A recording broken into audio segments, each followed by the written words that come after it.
Well, that's an interesting question because my next book is kind of addressing that. And I said indigo schmindigo, right? Our kids are always bright. They're bright lights, always. And we can label them whatever. We labeled earlier, the generation X's and the Y's and the whatever else's that we're coming up with. And we come up with the labels that make us comfortable because then we can label and we can put people in slots and we can say, okay. I think, but taking away the labels and saying, you know what, all these kids are bright. All these kids are bright lights. And not labeling and saying, oh, well, your child is indigo. Well, you're not an indigo. You're a crystal child because your eyes are really big. Oh, you're not a crystal child.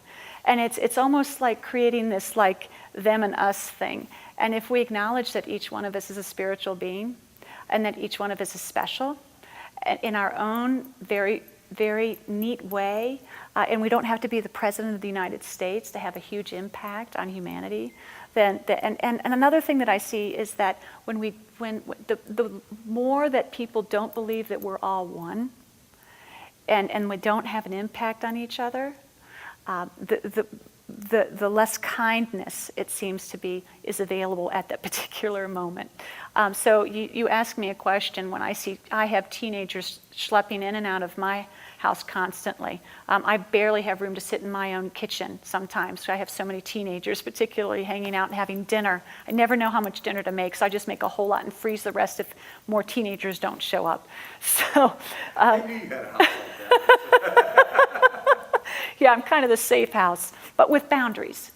So, but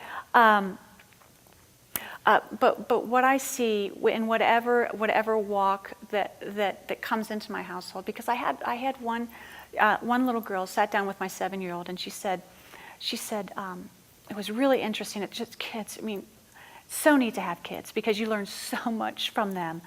And my 7-year-old we're sitting down. I was making lunch, for another 2 or 3 kids, and for the 7-year-old crowd this time.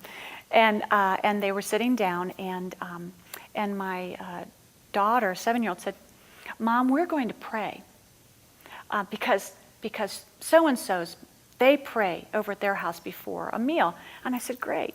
And but the little girl said, "Well, do you pray before a meal?"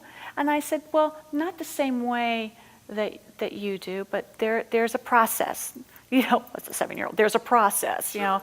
But yeah. And my 7-year-old said, "See, I told you my mom doesn't believe in God." Oh no.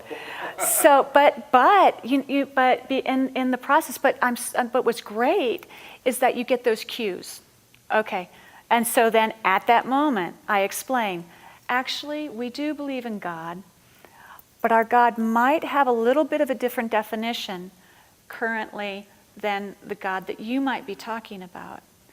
And that's about all you can give a 7-year-old and her friend, who will go back to her house and say, "Guess what Mrs. Payton said?" Right? So it's one of those mainstream things that you have to be really careful with, and not offend, but also give enough of a boundary and enough information so that they can start to move forward in a space that says, okay, eclectic. And then if they want to go into a narrow space, cool. But I've given them enough information that they can do that.